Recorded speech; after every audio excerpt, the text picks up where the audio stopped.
또 시스네 나토 빈스 Japanese ki natto beans da aduneba soybean neba lebak hawai nebako ado khagi manipur da phangba lebak hawai do adugadi masak se manade adoraga su hawaijar di pura manam namaga pura tai kanu torakanda hawaijar namakanda ado hantak se ahum lak subane chenina na chagem pomba cha se na amuk lon ge taw khayam lon ge taw ni kharamana U-morok atek pa pan bado adoga heke hana tawbane ado sise aina sam thoe ahinga mating thoe phajana cham thoe aduga hojik phutpagi ready da leire phutpase aina ai instant pot ta sigi bin chili se sida pung ani thamaga phuttoine sida hapchangre ising yam hapna ti kitang kha hape aduga humjan bigre ne chili bin 1 hour 40 minutes da aina increase tawrage 2 hour ba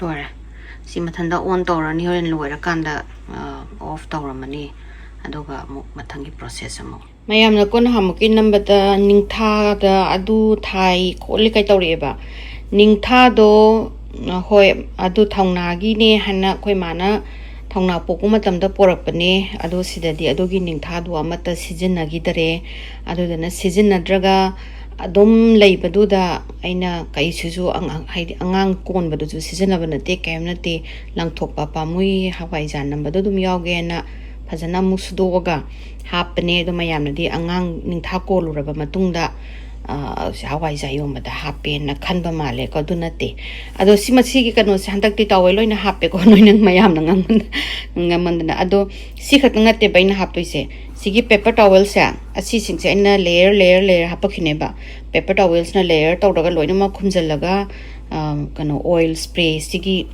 ai kano sina oil sina sigi oil sina spray tawdoine adoduna napsandana ba to sigi se je aina loina prepare tawrabani paper towel na loina mak mai gai mari je duga maina hawaijar khaba kana khumjalaktoine ba si prepare tawre adu sigi natto maker hayab sije natto maker or natto spores adu sise hapagadi yam thuna hawaijar si ole numit humni da dum blanket lumbu sabada thambada ado sisi jo horen kitang kha hapani yam hapoi mari yam hapadi mari yam chatle heduna mari yam chatpado pamde ba ado sine sisina ready leiragam hujik pongani omuraga loire hawai se ando amu haidoga kitang ising asabana samthoni e process to ulake si haido ising asabana samthone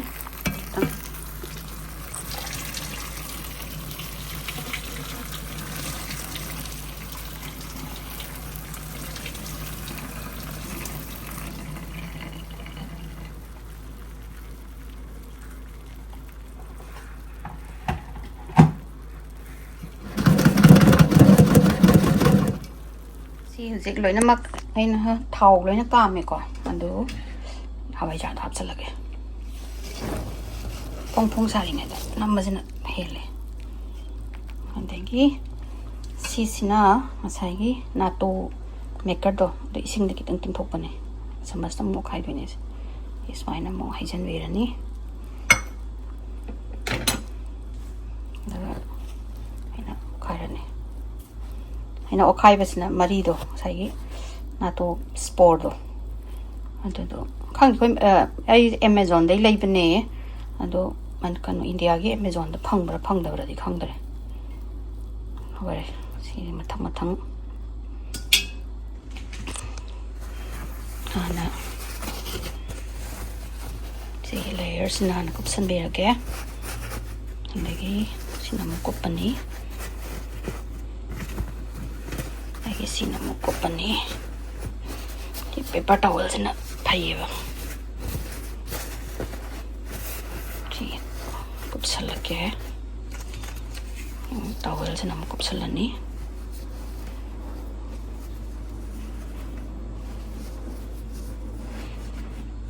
ऐसे कि blanket massage ना मुकुब सा लगे जी ꯆꯦꯠꯅ ꯀꯨꯞꯁꯟꯕꯤꯗꯣꯏꯅꯤ ꯅꯝꯁꯟꯗꯣꯏꯅꯤꯀꯣ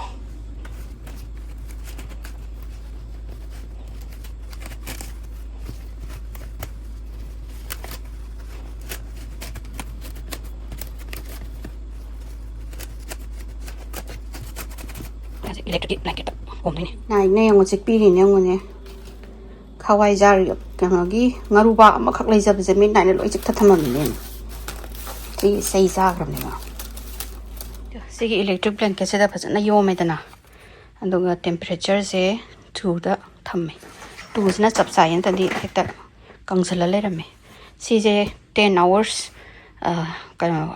kana tawdana kaimbo number khot pe yawna 10 hours le si 10 hours amul hoibaga mo si jamu off tawraga mo on tawdoine duga numi homni subada kai doine si homni sura kairaga mu yenga si Hawaijar je manam na me tare khra khai do khare si jini paper towel sing je kaim bok tarom drise ina kano kapadu da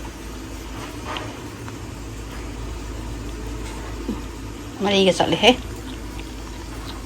khá khai doe ren camping da miet luge camping cho chatoi ni khoise phina cheni naga chagem pom sana bo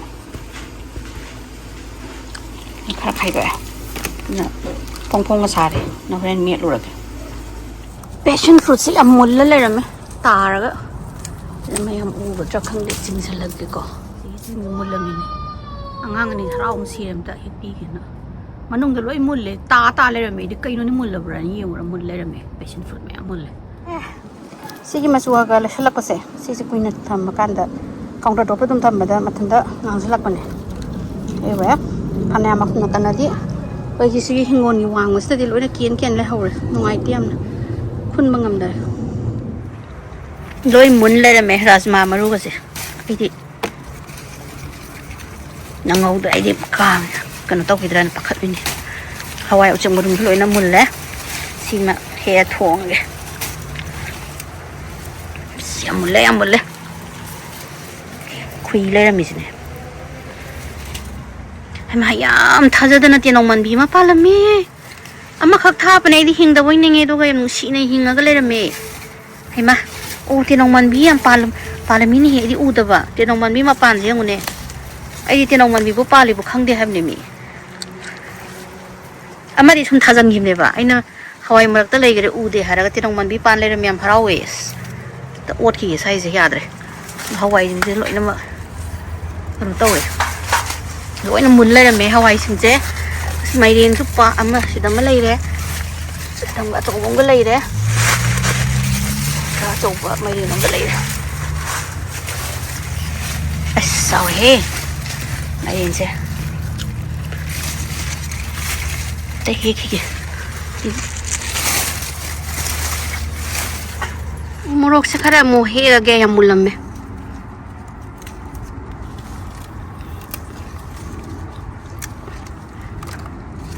ya mulle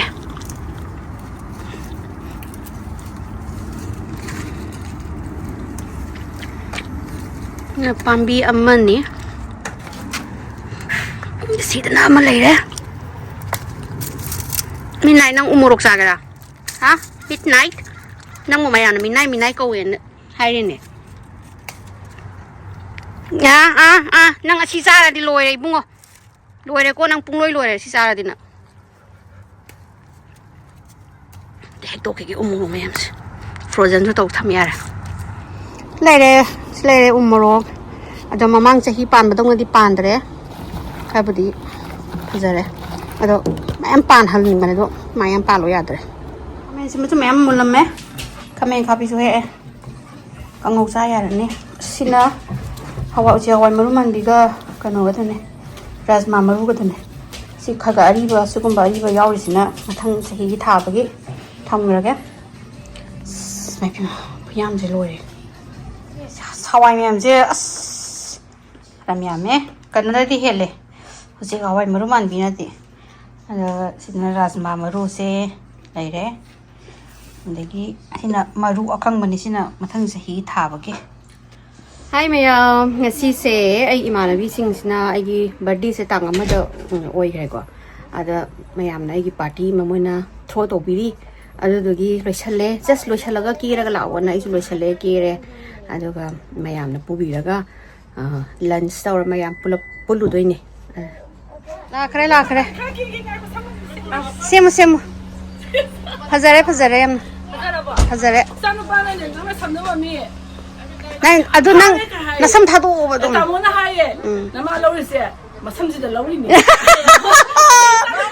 ai sirera mami nang masam do amta punsa lo khai ahe mara khalinga tane simam lenga si ahe mayam haye ahe sisi oye nai pima loire ai da koi da taw ya da wane ba du gi samta ni sa de ji imung manung chango hai bu ma mi nai ki be chango ya dare medra nangi atum balai ai ngamo kai no atum balai bra je ai khumup se ah asi bel ma yengo nang ka si driver la ai khoi gi ha driver la khare maning to ton ja kan tok maning tha pus la car maning open the door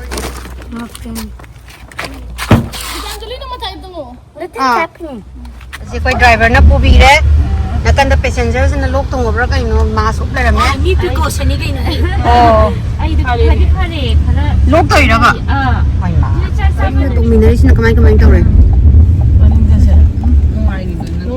nungai spine thoro ko se ba dum tha ko ding dum mi mo ko je ha le adi pa se no se wai tham da tena man je January February March to ko spine thoro ko phang ko se nungai ba de so nyai ba ni April man dai dai ai di maharani ne hoi di madam ne sonia na ga hang do ala kum thali ne akhoi na thengam ne ne akhoi chama ngoi se wai ma ge nupi me wa ma ge akhoi na la la ba ne ne thenga ba ne ne moi na nga so mit to non thara lai ga do ba thanga ba natra ga ne tu ma wona da ko na pusalo ko na pusalo baris ma tai na sira ma de kan ori ba ne na mo na nga moi ye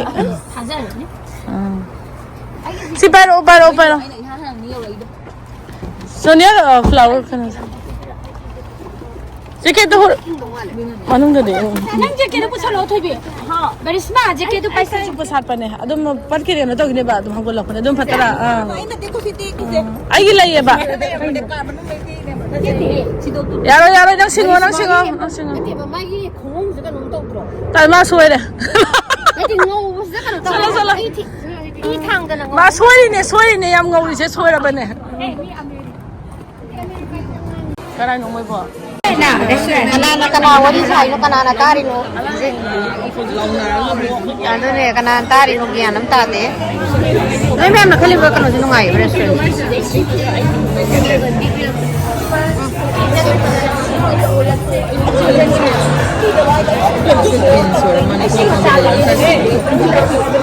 Thank you. Kau komen tu apa kau?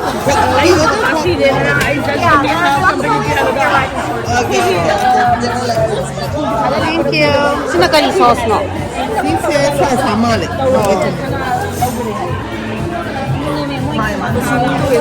Aduh ni masih untuk tu. Roast tu tu. Roast kami semua roast tu juga. Jalan ko. Lupim sani. Jalan. Si sam. Kali nu khang dia tu ni hai jamu boleh udah. Amu masih udah. Kita terus ya. Memang saya no itu kapten dia tu. Sila tam bios ya. Bari smile kan no kada ni saga da.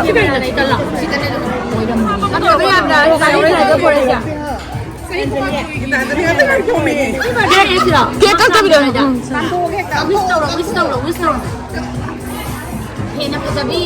Enak pasabi. Yay!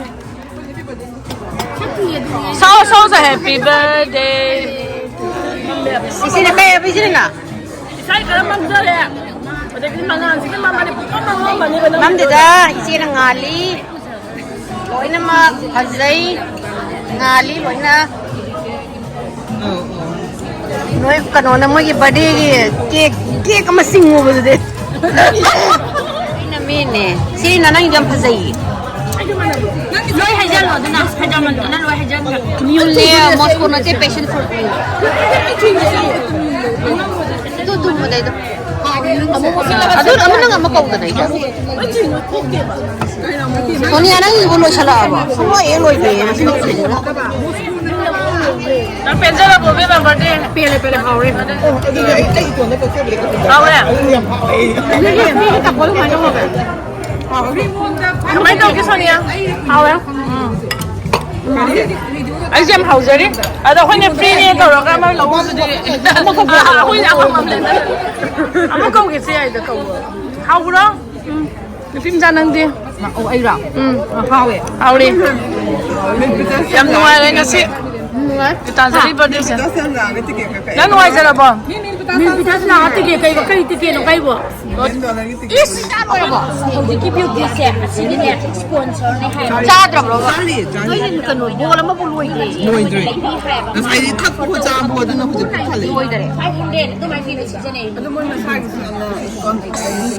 아니 너는 사이드 내 있잖아. Ni dah macam aku. 너는 그런데 꼭대기 놓고 자이라. Amana high school tamai amana college macam ni apa? Skin do. Don macam selai. Habis pun aku saja baru.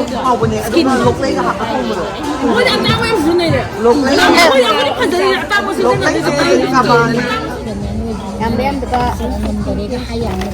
Dia tu tinggal menuju Mina pergi tu dia ya ibanina ibanina Mayam siang bio. Mal kena pizzeria. Hawaijar bra. Hawaijar. kita jadi cái này nó có vào đây ada saya lah ở đây cái cái tàu được thank you cái tàu rồi masih belum tahu ya mà thì đấy tàu thật rất vui à có mấy nhà tàu của nó phèn anh ta cái nhà tàu 일단 저리. bek tak apa terana 밤자라 배워 밤자라 배워. 내가 잡고 그래 필레버니. 맞아요. 아. 후직 사라가 덕래. 하오래. 농아래.